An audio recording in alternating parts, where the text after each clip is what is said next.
very welcome tonight here, and also people online.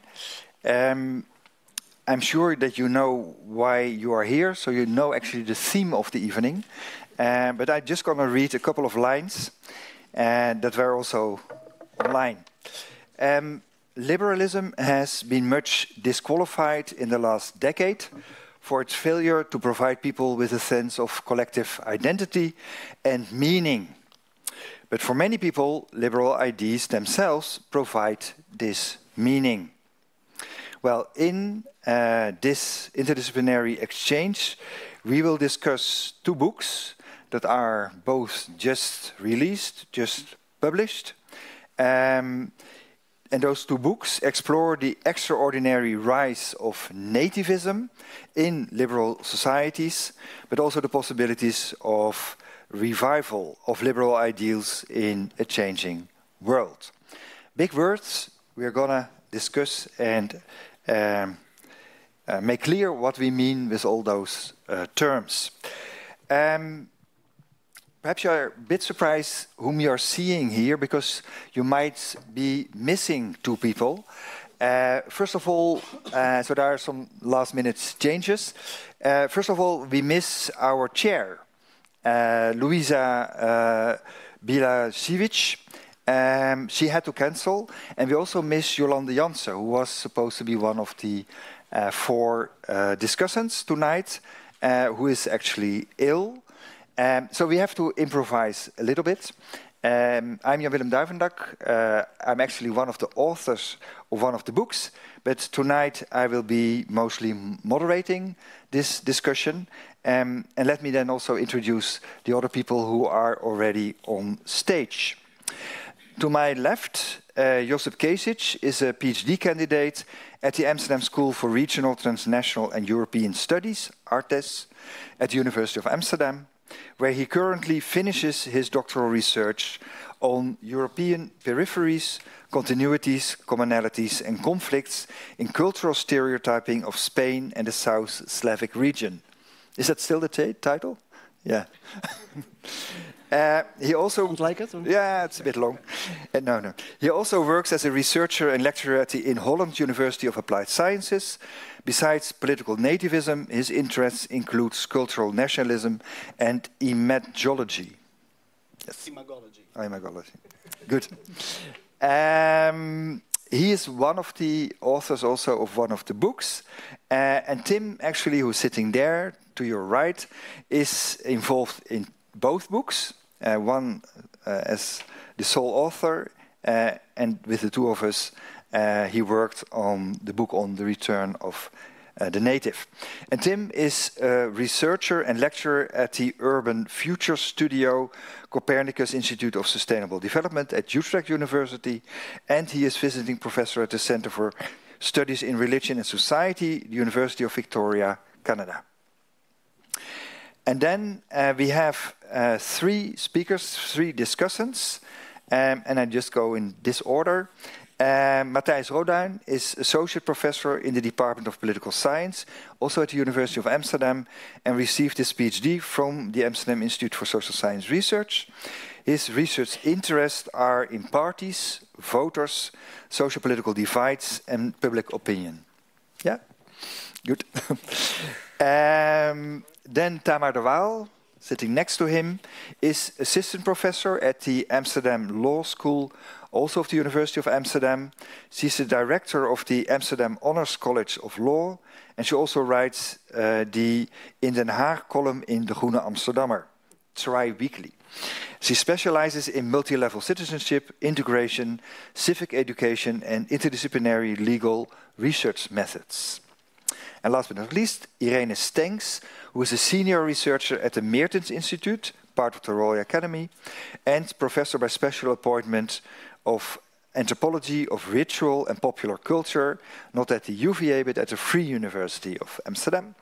She received a PhD in cultural anthropology from the Universiteit van Amsterdam. There it is.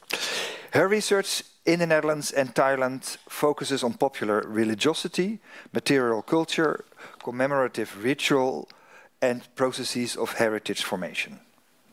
All right. Since we are all sitting here, it seems wise, right, to first introduce the people who will participate in tonight's program. And just to inform you, we will start with a short introduction of the first book. The first book title is The Return of the Native. Can Liberalism Safeguard Us Against Nativism? By one of its authors, Josip Kesic. And his introduction then is followed by Matthijs Roduyn's response. Well, perhaps then Josip will briefly respond to Matthijs, but then we move on to the second book. Tim will introduce his book, Saving Liberalism from Itself, The Spirit of Political Participation. And Stacey's presentation is followed by two discussants, Irene Stinks and Tamar de Waal. Perhaps then Tim will respond very briefly to them, and then we will see how the discussion develops, right? So it's very possible then that you all start responding to each other, but at a certain moment we want to open it up to all of you, and that all of you can participate, and all this in an hour and a half, because at 9:30 sharp, drinks will start. Let's get started. Josip. Yes, thank you, Jan-Willem. First of all, I would like to thank the many people who made this event possible. Spij 25, Daci, Caitlin, Atheneum, and of course my colleagues here on the stage. So thank you. I will summarize the book briefly. So the book, The Return of the Native, I co-wrote with Jan-Willem and with Tim, is about contemporary nativism in the West. And definitions are often boring, but also useful. So we define nativism as an intense opposition to an internal minority that is seen as a threat on the ground of its foreignness. And we are inspired by this in this definition by the work of the American historian John Hayam. The main opposition here is between foreignness and nativeness. Foreignness refers to people, ideas, and practices from elsewhere, aliens, strangers, outsiders, people who are here but are not from here. It refers to people who are in the place, but who are out of place. Nativeness, on the other hand, refers to people, practices, and ideas who are considered to be native to the land, to the territory. Other words are indigenous or autochthonous, those who are of the place. Another element that constitutes nativism is the idea that foreign forces pose a threat to the native population. Our book discusses mainly nativism in the Dutch context, but we also draw sometimes parallels to the French and to the American context, as these countries are also considered to be liberal in different ways.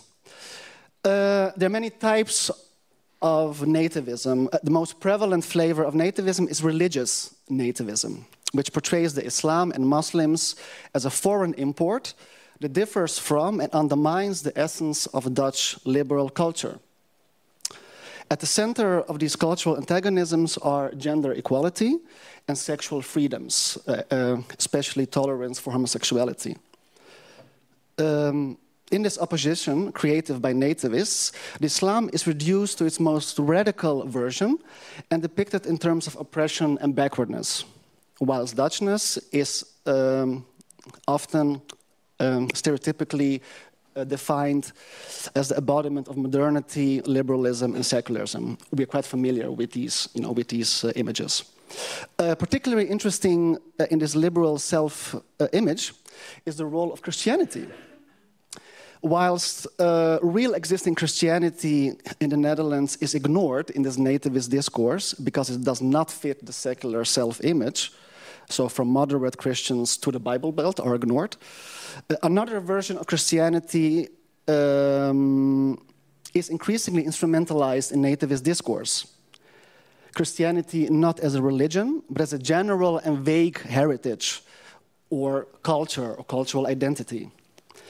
In this self-image we call cultural Christianity, Christianity goes hand in hand with secularism and liberalism, glossing over, of course, a long history of conflict between Christianity and liberalism mutually.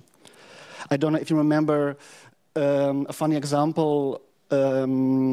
The CDA chairman Buma a few years ago told us that the gender equality has been kind of a defining feature of Christianity for 2,000 years. That was typical utterance. Analogous to Slavoj Žižek's analysis of coffee without caffeine and beer without alcohol, nativists propagate and defend Christianity without Christ. Racial nativism is another type of nativism that we discuss in the book, and that revolves around issues of race and racism. The nativist discourse on Black Pete, of course, is a very familiar example. Here, anti-racism is seen as a problem, not only because it's perceived to reinforce division and hatred instead of national unity and solidarity, but anti-racism is also seen as racism towards white people. Nativists perceive policies related to diversity and inclusion and anti-racism as anti-white racism, and therefore, a problem, a threat, a negative influence. So in other words, anti-racism is interpreted both as an assault on Dutch culture and also as reverse racism. And there are many different examples. For example, both in the States and in the Netherlands, similar notions, can be observed in discourses on Black Lives Matter, or in the United States, where critical race theory is seen as as a huge, problem for the youth, as a corruption of the youth, but also as a corruption of Americanness in itself. A more radical version of racial nativism are, of course, the replacement theories, which revolve about the idea that there is a master plan to replace white Europeans with non-whites from Africa and Middle East. That racism and racial nativism have simultaneously become more explicit and normalized in public discourse does not mean that the taboo on racism has disappeared. Even racists or racist nativists don't like to be called racist. That is why nativists often use euphemisms like demographic changes instead of racial replacement. I like also how Geert Wilders often defends himself against the accusation of racism by stating that he has nothing against Muslims, only a lot against Islam. In addition to Muslims and blacks, there is a third group deemed a threat we discuss in the book, to the Dutch native population and its culture and identity, which is the elite. The nativist discourse on the elite we call populist nativism. Here, the elite is attacked for betraying Dutch people by celebrating and privileging immigrants and other minorities at the expense of the native population and its culture. Due to its multicultural cultural affinity and loyalty, the elite is depicted as self-hating, self-destructive group of traitors who contribute to the nation's downfall, whether through passive neglect or active strategy, as a deliberate attempt to undermine. This nativist depiction of the elite as alienated and self-hating traitors can be summarized in the maxim, the friend of our enemy is our enemy. So the friend of blacks and Muslims is our enemy, as it were. So our book shows not only that nativism is very prevalent in the Netherlands, but also in other Western countries, and that it appears in various forms, but also that there are varying gradations, varying degradations in foreignness, varying degradations in terms of threat, and varying degradations in exclusion. So the notion of threat ranges from cultural change, so decrease of Dutch language at universities, for example, the change of Black Pete's skin color, people not feeling at home, to more radical threats like demographic replacement. Nativist exclusion also appears in gradations. Exclusion can be temporary, with the promise that one day a foreigner can become Dutch through successful integration or assimilation. Or exclusion in this nativist discourse can be permanent, implied in the firm conviction that Islam is inherently incompatible to Western values. But nativist exclusion is, of course, not only limited to ideas about who belongs and who does not belong or will never belong. It can also become very material, this exclusion. Think of pleas for policies to decrease immigration or increase remigration or build a wall, not only at the border of Mexico, of course, but also at the southern border of Europe. So those dying every day at the southern border of Europe testify to the materiality of this nativist exclusion. Our book shows that Islamophobia, racism, and populism share a common core, which is, in our view, nativism. It also shows that nativism always relies on idealized images of the past, portraying the native population in terms of racial purity, cultural sameness, and communal harmony. Of course, always erasing the fact, avoiding the fact that in the Netherlands, Protestants and Catholics have been hating each other until recently, for centuries. There is a double irony at play here. Former colonizing nations in Europe, such as the Netherlands and France, experience people from former colonies as colonizers, threatening white native populations. The second irony is that the same nativists who see themselves part of an emancipatory, democratic, anti-colonial struggle against the invasion of multicultural ideas, they also at the same time defend, glorify, and romanticize the very colonial past. The functioning of liberalism in nativist discourse is also highly ambivalent, and then I will stop. On the one hand, liberalism is seen as a defining essence of Western civilization, rendering it superior to backward, to regions and groups considered backward, backward precisely because they lack this liberal essence. At the same time, liberalism, with multiculturalism as one of its manifestations, is not only seen as a defining essence, but also as a huge existential threat to the native population, because it's perceived to privilege the foreign over the native. For nativists, the end seems to justify the means. Because the natives need to defend themselves, it is justified to selectively use liberals' ideas. So you use liberal ideas when it fits you, and when it doesn't fit you, you just ignore them and apply something else. So by turning fellow citizens into foreign threats, nativists abandon the liberal idea of equal citizenship. Thank you.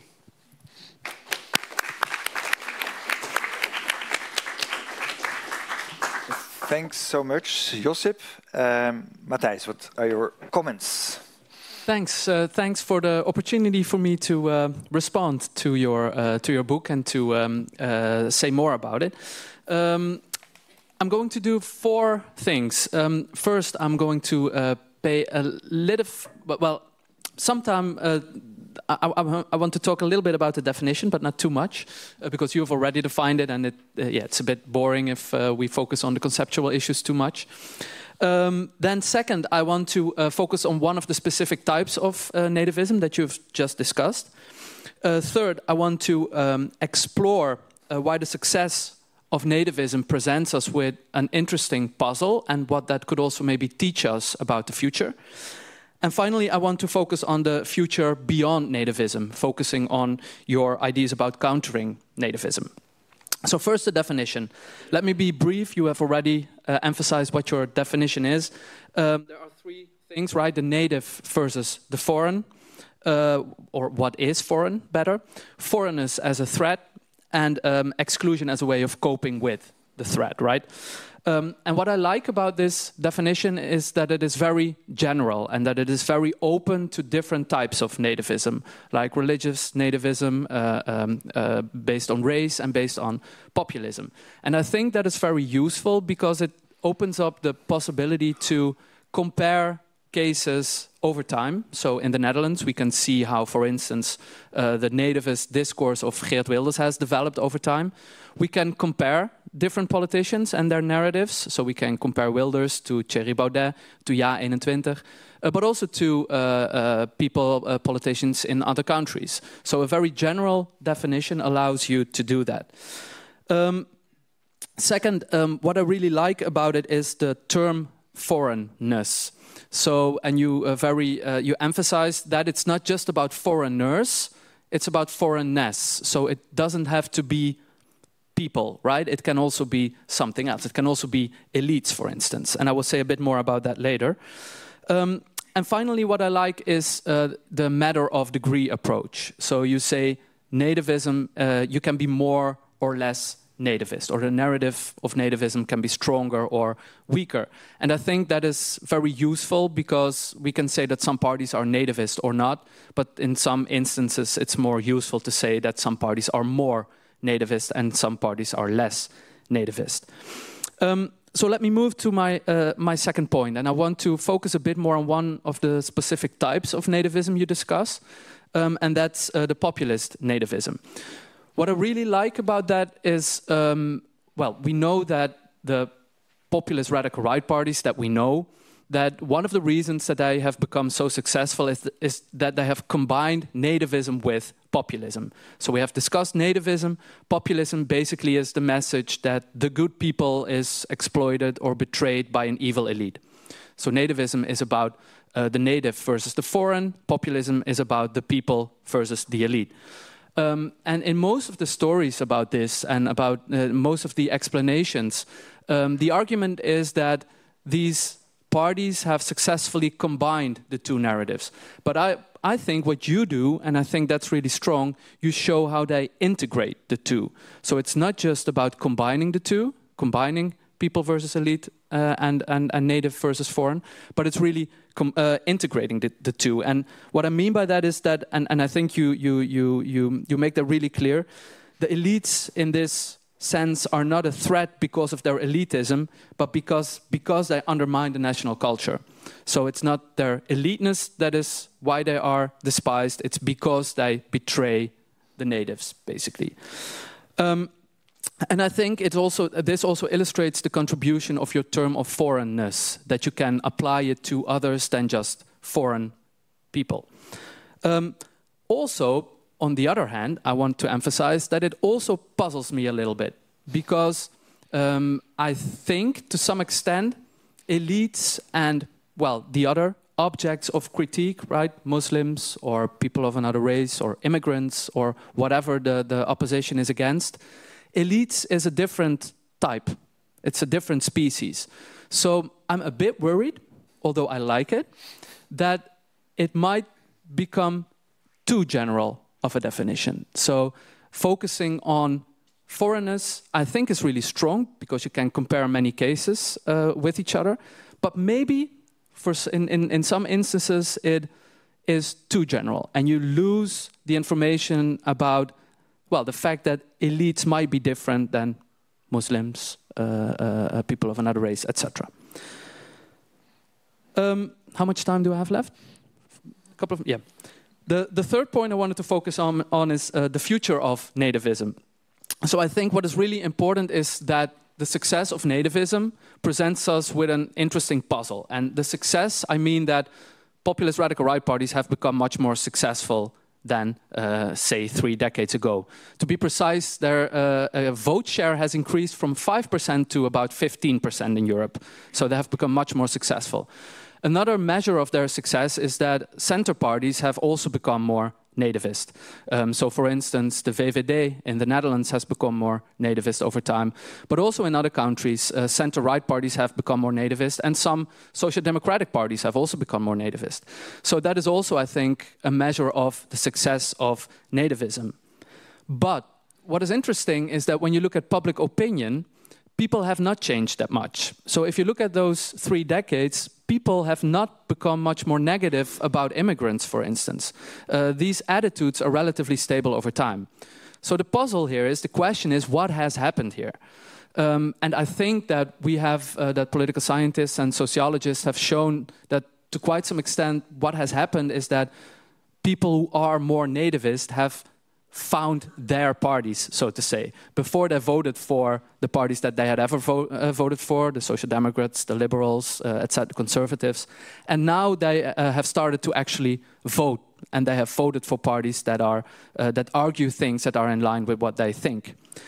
But maybe this is not the whole story, because what we see is what might have happened, and this is an hypothesis, is that many people have overshooted. And what I mean is that many people might have voted for parties that are even more radical than these voters themselves are, because they want to influence policy, and therefore they vote for more radical parties. One reason for this observation is what has happened now in the Netherlands. So we have seen the Boer-Burgerbeweging and their success. And this is a party that is to some extent nativist, for sure, but not as nativist as Geert Wilders or Thierry Baudet. And we know that many people are interested in parties that are populist and right-wing and to some extent nativist, but maybe not too nativist. So this is, I think, and this brings me to my point, the role of the BBB during these elections is really interesting, because it shows us that the space on right of the VVD has grown, say the nativist space in politics. But at the same time, when you look within this space, it's the more moderate party that has become successful, and not the more radical parties within this block of parties, so to say. So one of the questions I have for you: what do you think about the Netherlands? What is going to happen with nativism? Is there something new going on? And then the future beyond nativism, the last part of the book, where Tim also plays an important role, the part of the hope, right? Not the fear, but the hope. How to counter nativism. And there's a couple of things in this chapter I like a lot. So first, the focus on narratives. There was a strong focus on the power of narratives, and you basically argue that busting the myths about nativism is not enough. We also need to have new narratives. And what I also like is that you argue that the liberal left should care about feelings of belonging. And I think that's really good, because we are emotional animals, and we know that now, but this affective turn in the social sciences came relatively late. Many of us are still influenced by models of rational choice, and many political scientists, for instance, focus on voting, and they make an analysis like this. So my position is here on a continuum, a party is there, so I vote for that party because that is a rational choice.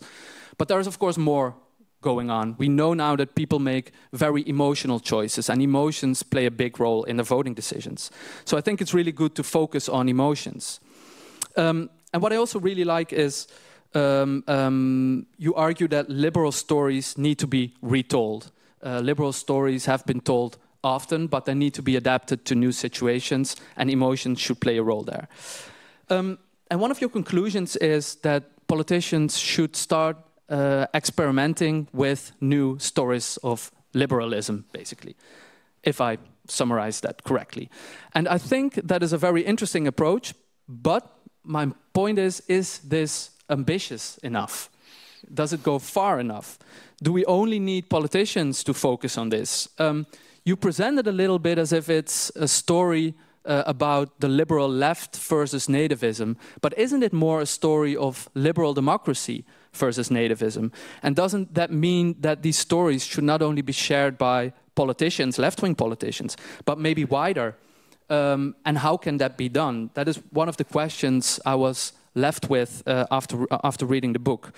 And of course, it is a big challenge, because I think to some extent, nativists zoom in and they focus on emotions, right? They zoom in because they focus on specific groups that they love and groups that they hate.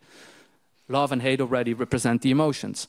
Liberalism, by definition, at least to some extent, is much more distant. It's not focused on these specific groups. It's more rational, if you want to use that term.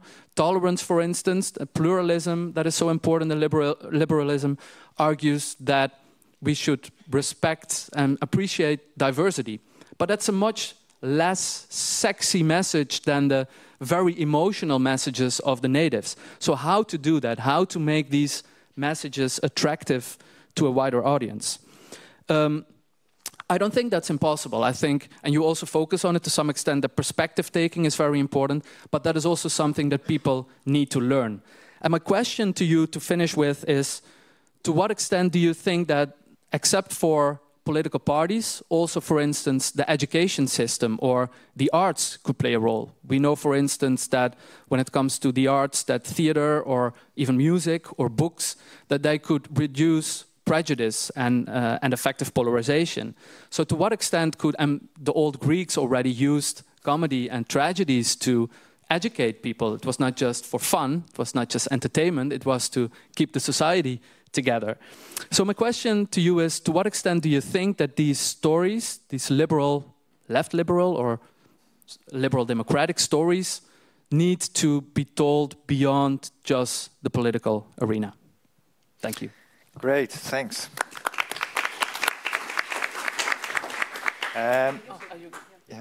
Josip, I propose that you don't answer the last question, because that gets already very close to the more general discussion about how going beyond nativism, but perhaps the third, so the puzzle. The book is a lot about Baudet and Wilders and those radical right parties. Even though it is published this year, BBB is not in. So how does BBB fit, if you can say something about that? Yeah, thank you, Matthijs, for the compliments and for the very relevant questions. About the BBB, what's so interesting for me is that they are nativist to a certain degree, and let me explain what I mean by that. Their nativism does not revolve around black people or Muslims. It's more like rustic nativeness, as it were.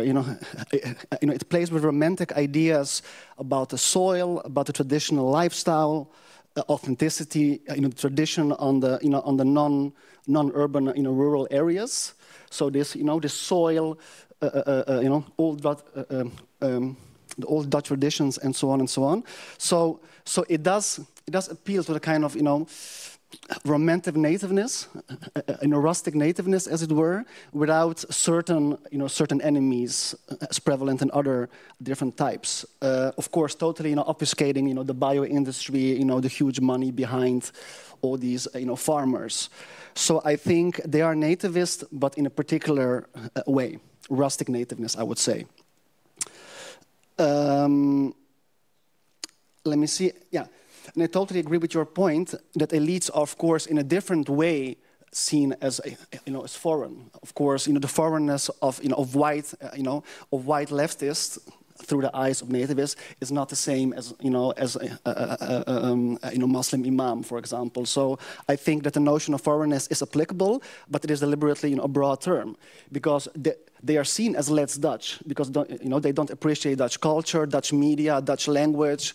They are they're presented as alienated from ordinary people. So they are seen as less Dutch, but more Dutch than people who are even less Dutch. So I do agree that the way in which the elites are un-Dutchified, as it were, is of course different than other groups. First and foremost, because they're white, and also the potential to become Dutch again is more at work there. Yeah. Yeah.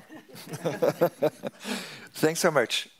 We move on to the second book. We move on to the second book. Tim, please give your introduction. Sure, yeah, and I'll try to build a connecting thread as well. And by the way, I love the idea of rustic nativeness. I look forward to reading about that. Yeah, so as we were working together on Return of the Native, one of the things that became really interesting, to bring it back to that book, was the idea that... Can you hear me? Yeah. Is this much better? Okay. Was the idea that I think one of the things that makes the Netherlands so interesting as a case study for the rest of the world is the fact that it's so widely perceived, whether or not it's true, as a forerunner to and champion of liberalism, particularly if we think of that in terms of multiculturalism, progressiveness, tolerance. So you have the stories of, this is the place that Spinoza fled to, and you have tourists still flocking here because of loose attitudes, or perceived loose attitudes at least, on sex and sexuality and drugs. And so there's this widespread perception and indeed dismay at, first of all, thinking, surely nativism couldn't happen here, right? And then this shock at, oh, well, in fact, it happens here too. And so it became really interesting to explore that, and also to reflect on other cases around the world, other places that perceive themselves as liberal, and similarly look into how is it that they similarly failed to safeguard against this threat, and what does it say about liberalism broadly.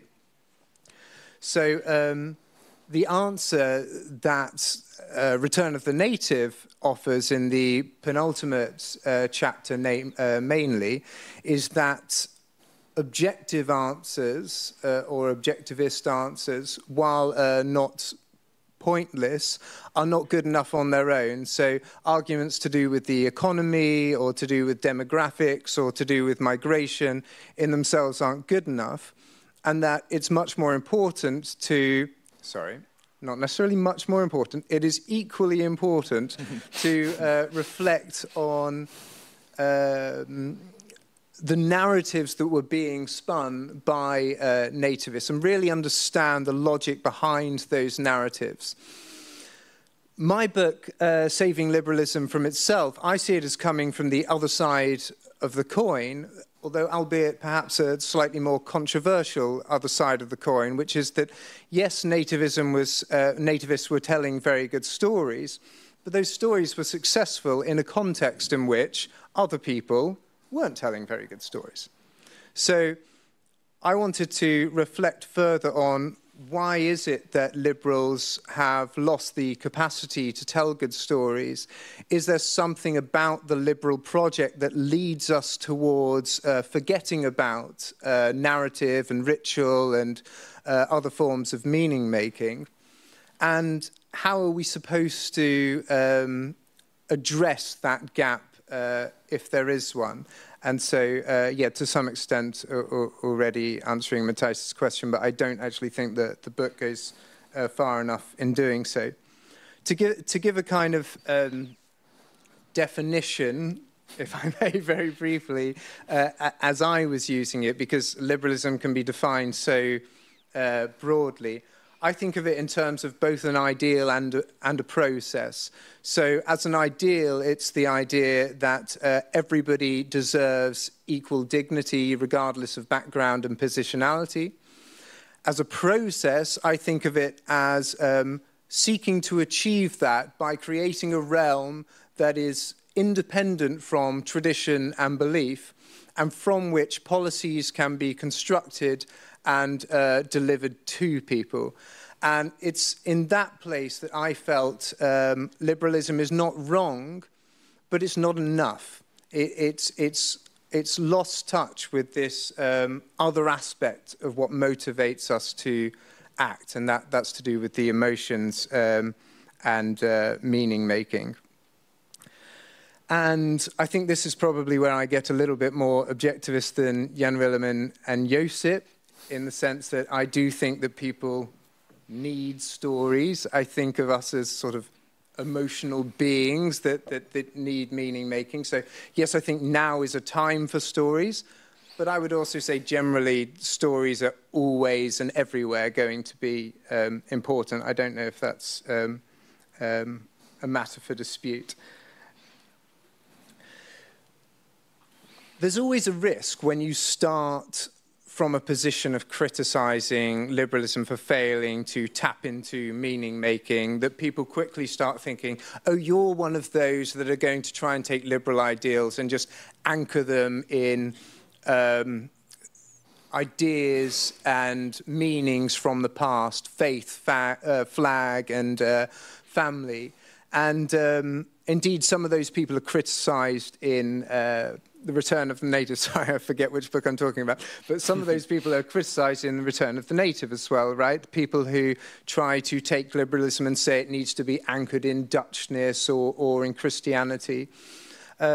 And that's not the argument I'm trying to make. And I think it's really important to state that if you fall into that binary, you're also falling into the nativist logic somewhat, to think either there's tradition-independent rationality, or there's meaning-making anchored in faith, flag, and family, or monolithic ideas of what faith, flag, and family mean.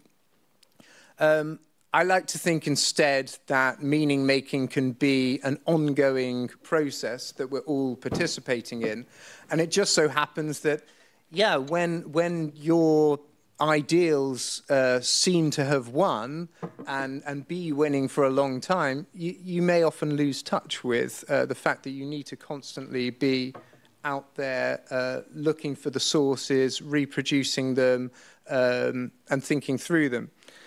So for me, again, yeah, I wanted to move outside of the political realm and look at, and not be a kind of armchair philosopher and say, well, these are the stories we now need, or these are the rituals we now need. I wanted to look at how people did this themselves, so how people who were liberally oriented in the way that I defined, but who deeply wanted a sense of meaning and attachment to a community of place, how they navigated between those desires. So how did they create meaning in diverse communities, in global cities? What myths did they create? What rituals did they create? What role did magic play? Which a lot of people might be... I many times get the magic is the one term that nobody's willing to follow me on. And how did they weave together various different traditions? And so I'm somewhat short of time, so I'm not going to go into that in much detail. You can look at the book, what the specific myths are that I recommend, and rituals and so on.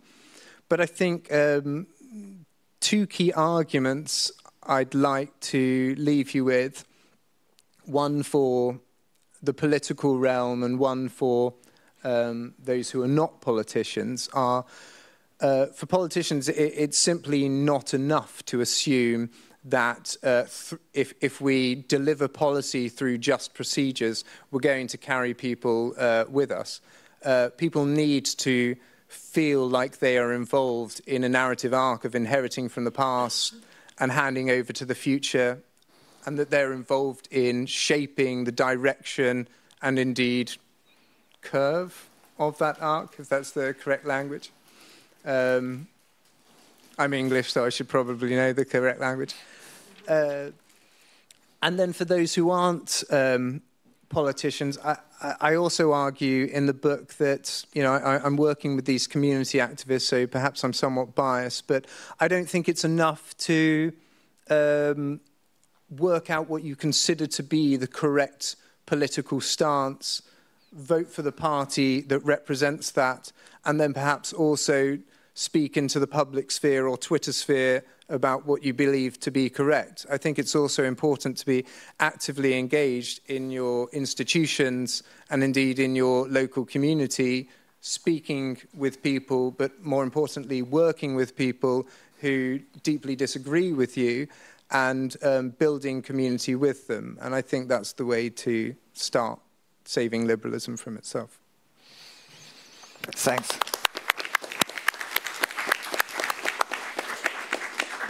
Thanks so much for presenting your book and bridging the two books.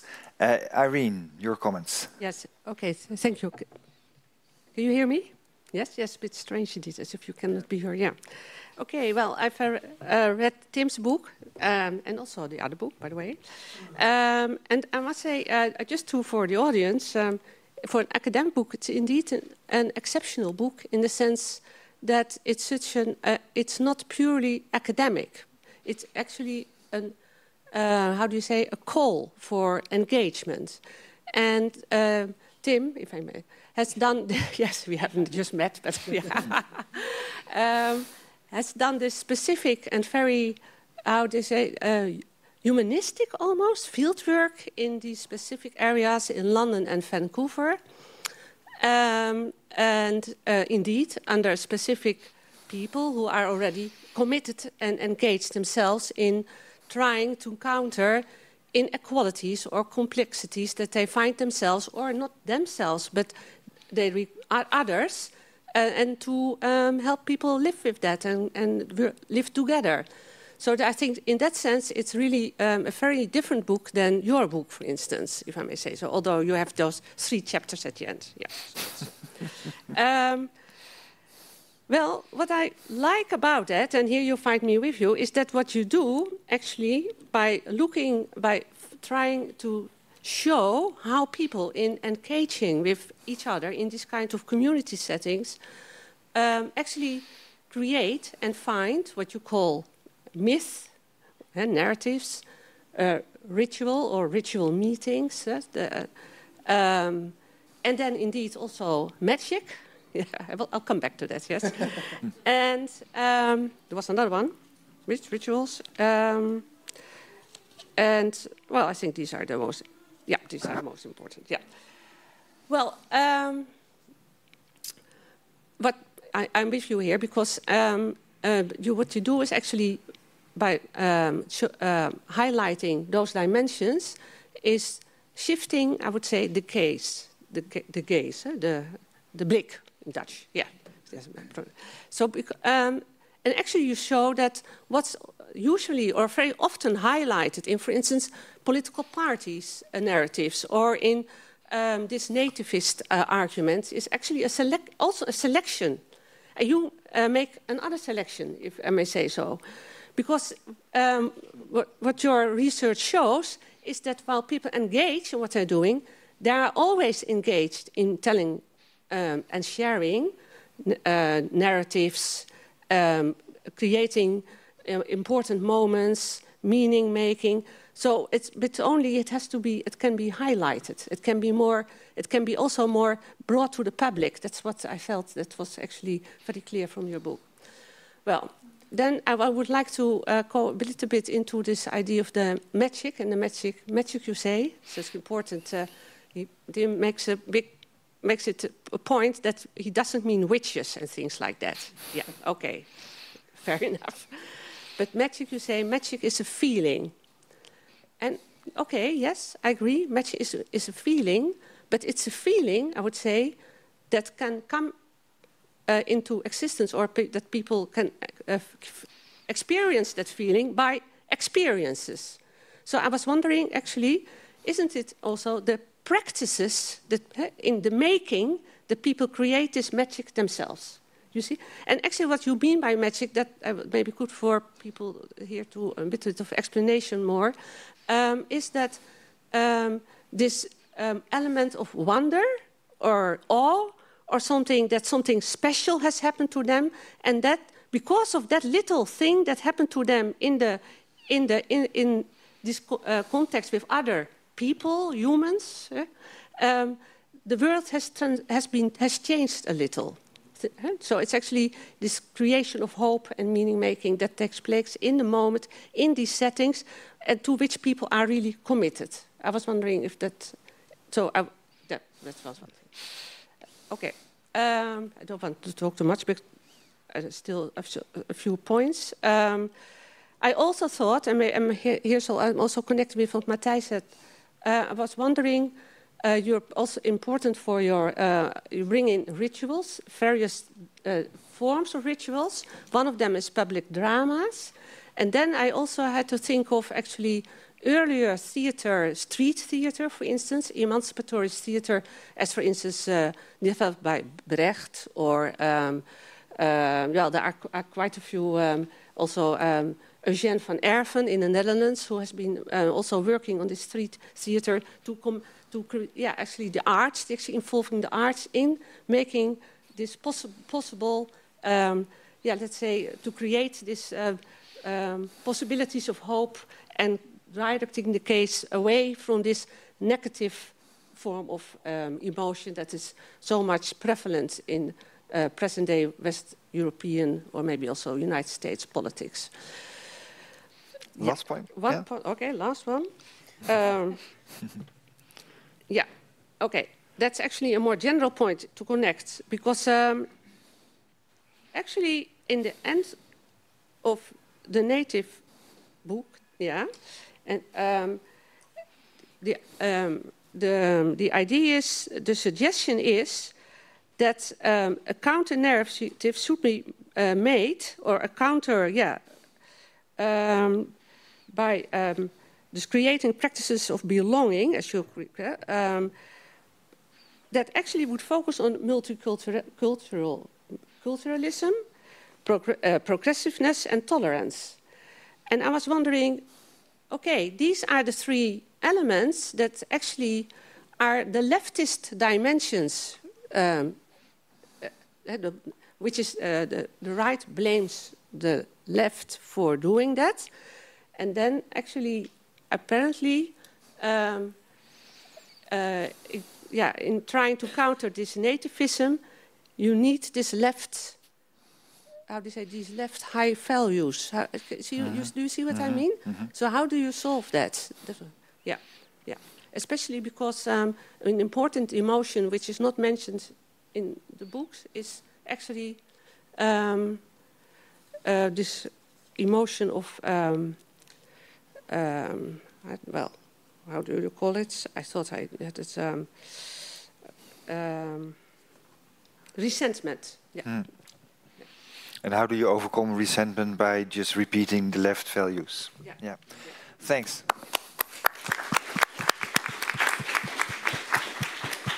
Tamar.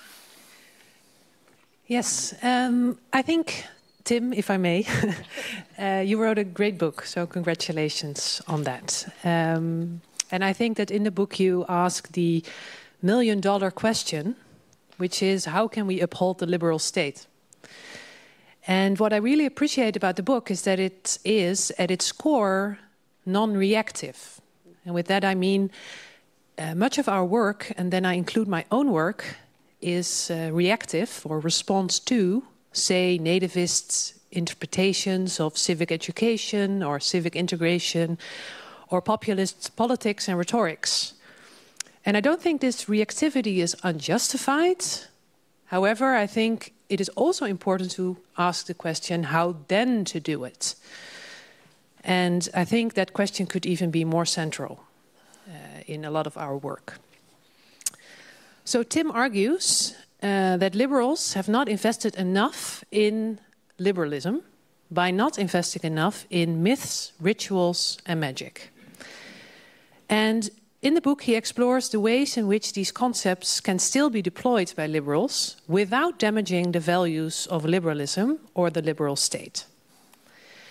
And early in the book, Tim argues that this omission, and then I mean of not investing enough in a form of civil religion, is to a degree inherent in liberalism itself. So key concepts such as individualism, the idea of the social contract, the separation of heart and mind, and the idea of public rationality, among other things, are all key to liberalism, but would also, to a certain extent, undermine the creation of community and local identities. While I agree with that liberals have not invested enough in upholding their own values, and that more thinking about how that should be done, I do not entirely agree with this problem analysis. I think that within the frameworks of liberalism, there's more than enough room for creating community, but that liberals have simply not done enough of that in recent decades. This has to do with many developments, I think, including what Timothy Snyder calls a politics of inevitability. So in short, Western countries were so convinced that they were only going to become more democratic and liberal, that this was like the historic movement that was behind history, and that the whole world would follow them, that out of hubris and lack of sense of urgency, they have failed to do the many needed investments. So not only in terms of identity, but also in terms of education, economics, welfare state, human rights protections, and fair international politics, that were all required to uphold support for the liberal state. In brief, everyone who thinks things will turn out fine anyway will get lazy.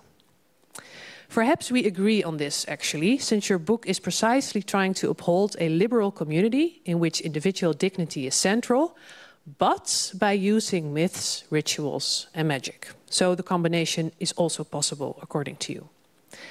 However, I think it is valuable to zoom in a bit further on the restrictions liberal and democratic principles and values impose on what national or local stories, traditions, and customs can be deployed and promoted. And in that context, I do have a question about the book. So Tim argues that while liberals should value rationality and truth, they should also be open to myth, ritual, and magic and tradition. A direct quote from the closing paragraph of the whole book is, "Myth, ritual, and tradition draw us beyond our individual lives without making use of logic or science."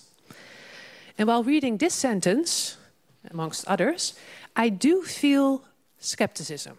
And perhaps this is the stubborn liberal and scientist in me after all. So my core issue is the following. Of course, we need certain forms of identities, rituals, and stories. But I would say that these must always remain fully part of democratic debate. Because we should not underestimate the power and potential oppressive structures that these political symbolic concepts can have. And questioning these rituals, traditions, and identities within democratic debate needs logic and science and the ideal of truth. I think a strange situation arises if we accept that certain promoted myths, for example, to highlight myths, if we acknowledge that these do not have to be fully true in the scientific sense of the word. Because what then happens if citizens contest these myths? Because, for instance, they find them the wrong ones or oppressive ones. Then it must be replied to the citizens who contest them. Well, perhaps one option is to lie, to say, well, they are actually true, at least, perhaps not in the scientific sense of the word, but they have some truthfulness. Or admit that they are not so much true, but that they are fixed and a helpful story for the nation or the community. And it's not about truth, but about to create a sense of community. And as I see it, both options do not work in a liberal democracy, where citizens must be able to contest all possible power structures, including self-images that are part of myths or traditions and magic. It cannot be demanded of liberal democratic citizens to take official national myths for granted. And a standard for establishing which one are appropriate and not is also, there are more standards, truth. So, for instance, national stories, traditions, myths can be selective. Of course, national stories, traditions, myths can be selective and promote certain lessons, as you write. But for democratic reasons, they cannot be put beyond the true, not true debate, because that would undermine democratic debate about them. So I would say we have to build a community, so in that sense we much agree, but without letting go the ideas of science, logic, and truth. And that's the challenge for many reasons, but also because this will result in that there will never be myths or national traditions and customs that are fully fixed. So they will always keep changing and always be contested and part of democratic debate. And I think this is especially crucial in the times of nativism that we live in. So this is the link to the Nativism book. I personally think that if myths, rituals, and magic were to be deployed now, it's more likely that they will be the wrong ones, so to say, not supporting liberal democracy per se. And Tim, in your book, you mention that the story of Greta Thunberg would be a possible inspirational story. But to me, it seems very unlikely that her story would currently be elevated to a story that nationally or Europeanly or you name it, bind us. Unfortunately, I must add, but still. Here in the Netherlands, we have, for instance, we have already seen that if it's about national identity and community, it seems to revolve mainly around singing the national anthem daily. In summary, I think this is a crucial book which asks the right questions and provides many crucial and valuable insights. But questions I still do have are, should we really abandon logic and truth and science, even only partly? And who has then the right to create and cultivate which are the right myths, rituals, and magic? And who is allowed to criticize these, and on what grounds, if we would let go of strict scientific and truth methods? Thank you.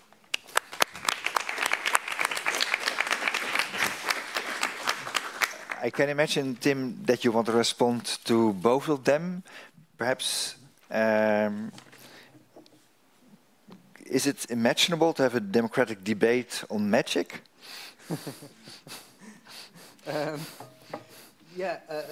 Well, I'm also, just interrupt me when you're ready. I'm open to whatever format feels right. But yeah, there were some really interesting comments, and thank you very much. I don't know if we will find agreement on this, but I think one of my starting points would be to say, I don't want to give up on logic and truth. I just want to supplement it, mainly. And so, and the reason for this is that I think when you work with people in communities who are acting in solidarity with their neighbours, it's not logic that's making them do that. It's love, compassion, magnanimity, a deep sense of justice, and maybe justice less in a rational sense than just a feeling that your fellow human deserves the same dignity as you do. And so for me, it's not about saying, and therefore we should get rid of the law, or therefore we should get rid of logic, but we really need to build on these stories that create that sense of compassion. What I would also say is that then it doesn't matter to me that much whether they are historically true stories. I think where the kind of objective judgment for me comes in is, what does this story do? Then I think, again, truth matters. Like, look, when this story is told, people behave like this, and that's therefore not a good story. But then I think you'll also have noticed in the book a kind of undercurrent of, which is the kind of questioning that comes from me, is that I feel a little bit anarchist in my disposition, and so I'm always struggling with the idea of liberalism from that angle. So I would never want to endorse the idea that the state decides what our shared narrative is anyway. So I would be with you with that very much. I don't want this kind of deep underpinning that has been decided by the state and that can never be challenged. I want people to be encouraged to reflect with people in their communities and institutions about what inspires them. I'm being nodded along. So perhaps I can interrupt you there, because, and also then to start to open it to the audience, but perhaps to give some more background of the two books. I think that, as some of you have observed, that in The Return of the Native, at least, well, 3/4 of the book is rather traditional analysis, distant, rational reconstruction of the discourses of the radical right, and also of the left, actually, but mostly of the radical right. And then suddenly, and then Tim becomes the co-author, it's about hope. Right, so there's something I would never have done before, I have to be honest, in the sense that we thought we shouldn't stop by just analyzing and reconstructing what others have said, but indeed there is a task for us as academics to think about hope and to think about what can provide hope. But there I do start to stutter, I have to say, because that raises many questions. and I don't know whether that, Tim, is for you as much as a question for others on the stage, but is there a difference between academics and activists then? So what do you perceive then as the role of an academic in times of rising nativism, right? So whoever wants to respond to that question is very welcome, because it is with some hesitation that we have this final part of, in our book at least, but I'm still very grateful that we did incorporate that and we did challenge ourselves and not to stop just with the analytics of what's going on and being just responsive, right, all the time, but trying to provide alternative horizons, let's say. Whoever wants to respond to that. There are 2 mics, so please feel free. I could try. Go ahead. I think so. Of course, we're in a special position studying nativism to some extent, because so focusing on the first part, on the nativism part, right? I think when nativism is conflicting with liberal democracy, and I think it does, in theory, but also in practice, we see that happening. I think that scientists also have, to some extent, we need to do, of course, we need to be distant, remote, we have to do the analysis, the empirical analysis. But to some extent, I think it's also our task to defend liberal democracy, because we can only function in a system of liberal democracy. So, and that is, of course, a difficult position. To what extent do you then have to be an activist in order to defend the system you can work in? But I do think that we have to, as academics, that it's also our task to protect that system of liberal democracy. So I think that to some extent activism is justified. To some extent. I'm not really sure how much, but to some extent. I think that part of the activism is taking a critical stance, isn't it? I think that's, and also that goes also beyond deconstruction only. Furthermore, I want to say that I think, but maybe I'm wrong, that I understood Tim's ideas about myth, ritual, magic, very different, not from the perspective of the large narratives that bound the nation, or for instance, that's going on in the nativism, but actually in the everyday interactions that take place in these communities. So it's actually tiny myth-making, how do you say it?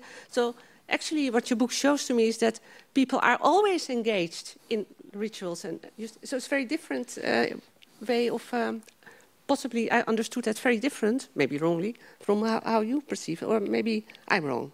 And therefore also you were less surprised or frightened by it or worried about it, that it could be the wrong myth that's or the for wrong... instance not logic or not against democracy. Actually, I felt it was very much part of democracy. So that sense, I thought that was my take on the reading. Yeah. Go ahead. Yeah, maybe you can answer this better, but I thought that the field work was very much about types of myths, rituals, and magic that are possible within liberalism and seem to work, but also might work for other contexts and other. And I would say that liberal countries, for instance, would always then invest in certain programs in schools, but national holidays, certain public television. I mean, perhaps another thought that I had was, in a way, we very much invest in national stories, of course, already. I mean, at least also in the Netherlands, we have the publieke omroep, so public television, that very much highlights certain parts of our history. During Memorial Days, politicians give speeches. We have very specific thoughts about what we teach children about history. And of course, in all these different types of nation building, so to say, the choices are made and stories are selected. So, and I think that the problem, and it's also something I want to, so maybe there are two problems that I wanted to highlight. So the first one is that I think that liberals cannot let go of the ideal of truth. And so that's one problem. But the other problem is that I think that if you, and that's I think also difficult for everybody who wants to combat nativism, is that if you emphasize that we need stories and national identities, then in nativist times, these reproduce nativism, right? So in nativist times, perhaps if I hear people hammering on, we need more national identity, I'm more like, maybe not, right? So it would go into the wrong direction. So there are actually 2 points there. So the first one is, should liberals really open the door for myth-making and ideas of magic that are beyond the scientific method and our standards of legitimacy and truth or falsehood? So that's one question. But the other question is, and it's also a more practical question, if the mainstream already turned nativist, so to say, I actually must laugh a bit about the return of the native, because also I think another possible title was the rise of nativism. So are there any more geeks here in the audience that have an association with both these titles? They're both Star Wars, Exactly. right? So the return of the native, the return of... Okay, sorry. This is just an there are internal joke. Yeah. But the questions are... But in times of the return of the native, whether the promotion of identities and it's such a good idea. Right. So that would be the second point. So I think the questions are clear, perhaps mostly focused on the second question. Given that indeed in the return of the native, we do show how there are endless for decades now discussions about identity questions, about myth, but indeed mostly national, right? So is it a question of scale? Is it that you say, well, but I'm dealing with smaller scale, bottom-up kind of stories? So otherwise, indeed, don't we run the risk by emphasizing the importance of the subjective and the non-rational, that we just reproduce who is dominant in the emotional field at this moment? Yeah, I mean, I think, I can't guarantee it, but I think I quite carefully avoid ever calling for any form of national identity or national meaning-making, also because I don't really believe or get much out of the idea of the nation myself. I was in 4 different countries while being involved in writing The Return of the Native, feeling very much without a native place. But yeah, no, I would never. I don't think I have advocated for that, and I wouldn't want to. For me, it's about building meaning and myths and rituals around virtues, really. And so probably within a national community, because that's, you know, the level at which a lot of political decisions are made, you might end up reflecting on what those virtues were and why they were important. But I wouldn't advocate to then tie them to an idea of, say, Englishness or Dutchness. Maybe I accidentally said nation. Perhaps before I open the floor, one more last question to Josip, because in the book, and you didn't say much about that, we do deal with what the left or left liberals try to say, and then we actually show that even left liberals sometimes, and some people quite often, use again a nativist discourse, right? So what do you think of the discussion? Is it possible then to have a different discourse? And again, it is both on the level of the politicians as in society, right? I mean, that is of course not the same. Can you say briefly something and then? Yeah. The left struggles with with these issues, like how to create a sense of identity and cohesion and solidarity and a sense of community, also at an emotional level, without stepping into the pitfall of exclusion, essentialism, and so on. And what they do is they kind of try to do neither or both, kind of in between position, namely through use national myths, but in a more kind of lighter way. So nationalism in a kind of inclusive way. So they talk constantly about the national community and Dutch community and the nation and so on, but in a more kind of pluralist sense. Sorry. So as a compromise, they do focus on the national level, try to avoid the kind of the radical exclusion part. So there is also on the part of the left, at least when it comes to their own countries or societies, there is a profound suspicion towards the local level, in the sense of that is seen as division. So if communities only operate at the communal level, not at the national level, but at the communal level, regional or micro level, then that is seen also, not only, but also seen as a problem. There is an assumption that we need kind of macro connections. At the same time, when the left, and I'm part of that in how I see it, to be honest, when we think about the Amazon people, for example, struggling against big corporations, then we do sympathize with their kind of localness, and then we don't really kind of see. There we don't see a problem that certain tribes there in the Amazon are not connected through a common national myth of Brazilianness or whatever. So I'm wondering, I do agree with the magic and all these kind of things, but do we really need a kind of overarching commonalities and narratives, or are these localized, embodies communities enough? And then a certain public politeness of kind of polite ignoring, I mean it in a positive way, is maybe good enough. Because if we're really honest, most people have only deep connections with rituals and meaning and emotions with people similar to themselves, right? So it's more bonding than bridging. So maybe the rituals can be at the bonding level, the intra-group level, and maybe we overestimate the macro level. All right. Well, quite some positions and differences, I would say. I'd like to see a couple of hands, because we do have 10 minutes. Perhaps we start with Dick Pels, who's sitting here at the third row. Sorry. Sorry, he's sitting exactly there. Thank you. Dick, the floor is yours. Thank you for all your contributions. And I really like this focus on magic and ritual and myth-making, and the possibility to integrate this with a progressive view of liberalism.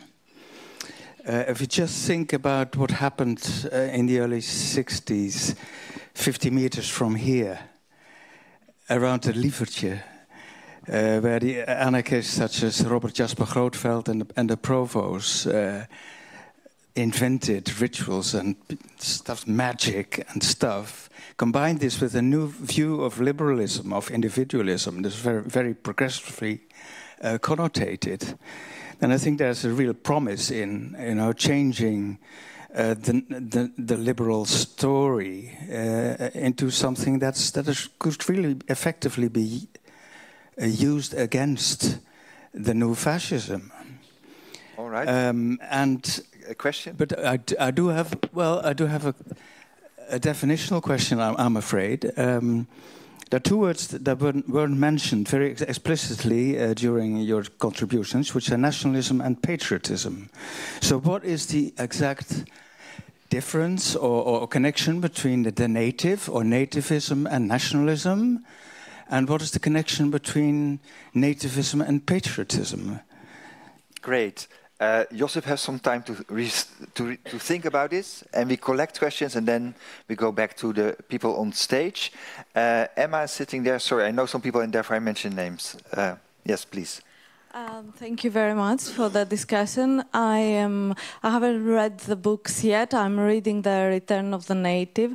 So as a reaction to the discussion, and also starting with the question of the subtitle of the book, can liberalism safeguard against nativism? My question is, can we really divorce the two approaches, liberalism and nativism, in the sense that I think that the goal is to think about the two approaches as necessarily symbiotic rather than either or after all, the framework of liberalism to this day continues to reflect hierarchies that have been built in the colonial era. So that's my question.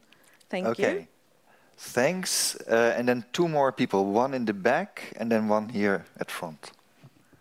Thank you. I agree with you that stories are important indeed, but isn't saving liberalism, can it include rethinking some of the economic aspects of liberalism? Because, for example, I know that, for example, like also in Western Europe, the last decades with liberal democracy also came with many neoliberal economic reforms, but especially in Eastern Europe, for example, the 1989 regime changes when liberal democracy suddenly arrived in Eastern Europe, it did not only came with political liberalism, it came with very rapid privatization that contributed to a lot of suffering in the region. And so people often associate liberalism with this very harsh economic liberalism that has contributed to millions of premature deaths, as it has been calculated recently during the regime changes. Thanks. So the question about economic liberalism. And then a last question here at front. Thank you very much, and thank you all. Congratulations all on your books. Look forward to reading them. I have a question, I think, for Josip. Yeah, I have a question, I think, for Josip. I mean, you have talked a lot about the right and nativism and how, you know, like the right is informed by nativist discourses. But I feel that, or I see that in the past 30 decades and also before that, actually the left and the left also in the discussion is a bit of a container term. So maybe you would also like to talk a little bit about what do you mean by the left and also in the context of liberal democracy. But I think that also actually the discourse of the left is very much informed by these nativist discourses, and especially also, I mean, if you have, you spoke a little bit also about sort of the anti is sort of, you know, like the anti-liberal or the anti-native in the context of you know, like the quote-unquote Muslim that we also see in leftist discourse that is very strongly or informed by Orientalist discourse. So if you'd like to elaborate a little bit on that, thank you. Okay, I propose, Tim, that you start with the two questions regarding how is it possible that you expect something positive from liberalism, given its colonial past, given that economic liberalism has had such terrible consequences in some countries? What do you mean with liberalism? Is it political liberalism? Do you include those histories? Yeah, can I start with the economic liberalism one? I completely agree with you, and you know, the context of this talk is very much about what's linking these two books, and so I'm setting up the greatest challenge in a way of my book as being nativism or populism, but actually at least as strong a worry for me and why I wanted to write the book was a feeling that we were losing sufficient solidarity to stand up against economic liberalism. So that was one of the questions that I was really trying to grapple with. And so the people I was actually working with were people who work together, bring people together across differences to fight for things like a living wage, access to housing and things like this. But I would also think it would be fair after reading the book to say, yes, but you still haven't sufficiently addressed, you know, the economic factors that are both driving and the consequence of the things you're discussing. Lack of space, lack of intelligence, I'm not sure. But I think, yeah, have a look and tell me what you think. Yeah, the one about the connections between liberalism and colonialism, I think that's a really interesting and valid argument and something that I'm wanting to explore more myself at the moment, and something that troubles me. But then I've forgotten what that was connected to. There's a connection between them, and therefore how can one save the other if liberalism is building on or colored by, in its history, by nativism itself? So why would you then expect so much from liberalism? Or maybe, in a sense, even if liberalism defeats what we're calling nativism, won't it still be nativism in a way? Is that another way of putting it? I think that's an important thing to ask. I'm sorry, I can't answer it, but I do think it's important to explore the way in which liberalism as a political philosophy arose exactly at the same time as we were Europeans were colonizing the rest of the world. So yeah. All right, and perhaps almost already the final words by Josip, since time is running out, and we're running out of time. The two questions, so differences with what we are analyzing in the books, and patriotism and nationalism on the one hand, and left-wing nativism. Yes, thanks for the questions. I'm still working on how these concepts which are quite similar but not the same, how they relate each other. So this is work in progress. I would like to elaborate on that more on paper. But one of the differences between nationalism and patriotism is a historical one.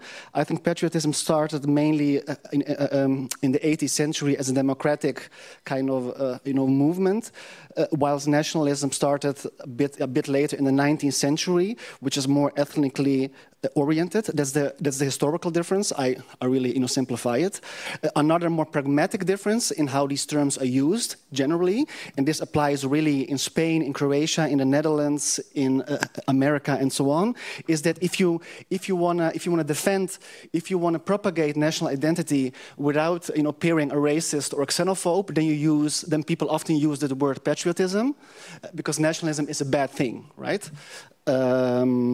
So good national identity is patriotism. It's decent, it's civilized, it's inclusive, and others who are not tolerant, they have nationalism. We have the good version. We have patriotism. That is the pragmatic usage of the terms.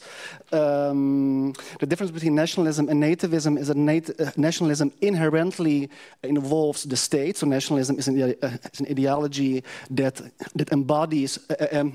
That says that the state embodies the underlying nation, the group, often defined in ethnic terms, while nativism, starts, also with nativeness, but the state is less apparent.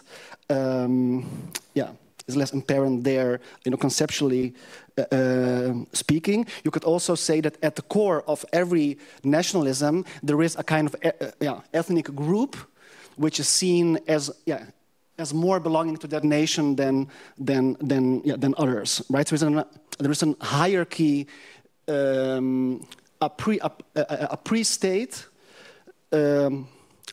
hierarchy between groups within the state.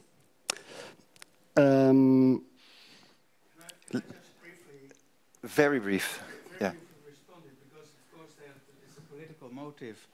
There's a political motive behind the question about definition, and if you like to connect the discussion about magic, etc., and patriotism, then of course I would argue that some form of progressive patriotism would be very handy if liberals are looking for some kind of magical new story. Yeah. I'm greatly in favor of Dutch patriotism if I can fill it in a certain way. I'm greatly in favor of something I would call Euro-patriotism, which is quite easily combinable with a view of Dutch patriotism, if you define it in a particular way. And maybe King's Day is a banal form of nationalism, maybe a good one, because also tourists, tourist migrants, also wear, orange and participates, in such rituals. That might be an example. And two sentences. Sentences. Yeah, two sentences. So So you could divide the left into the very xenophobic kind of moments when leftist politicians really reproduce the most vulgar right-wing ideas, like kut Marokkanen, pleur op, and so on. There are few instances of left-wing politicians who really say the most extreme right-wing words. So these are moments, right? And then we have more like more like a continuous kind of leftist discourse that criticizes racism, nativism, and exclusion, not because it's wrong, but because it's not Dutch. And for example, Klaver would be an example for that, who criticize the lack of tolerance not only because it's bad in ethical terms, but because it does not fit the Dutch tradition, the Dutch culture, and Dutchness itself. So these are two manifestations of how the left uses notions of Dutchness towards others. Okay. We struggle the most, I think, indeed, with the question whether or not at the national level we can have a kind of inspiring story, narrative, right? That can be something patriotic. So I'm not sure whether some of you want to say, but that would be the final words. So is there anybody who thinks that it... Do you think that you can have patriotism that fits your criteria?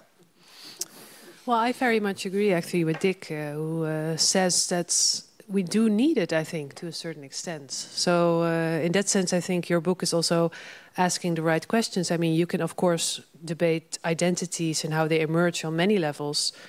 But I think this multi-layeredness of our current world should also be reflected in how we identify with different governmental levels, for instance. So indeed, we can identify with living in Amsterdam, but I think we should also, to an extent, identify with being Dutch, if you're Dutch, or any other country, because for instance, that's also a political level where you can vote, right? There's where your political agency also is. And you can also use your political agency, of course, for cosmopolitan ideals, and that's all perfect.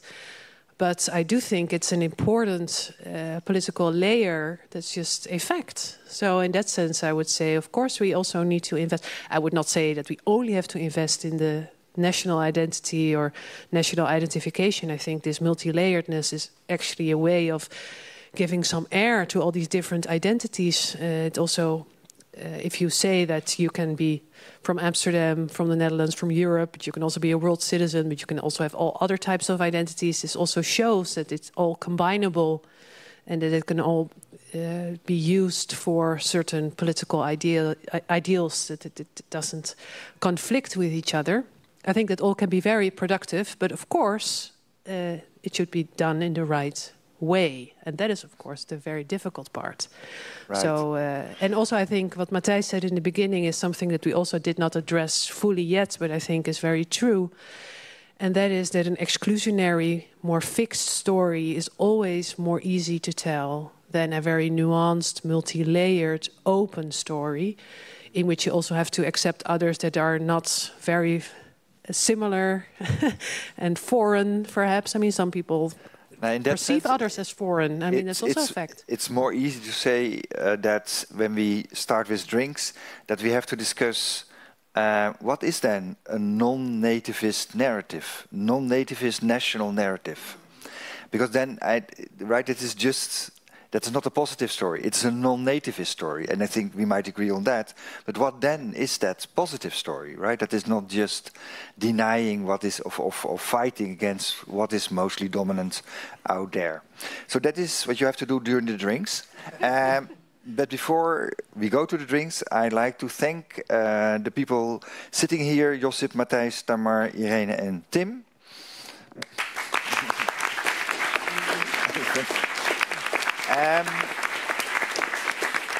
And about the books, there is a leaflet for Tim's book. The other book, The Return of the Native, with a QR code, yeah, so you can easily order it.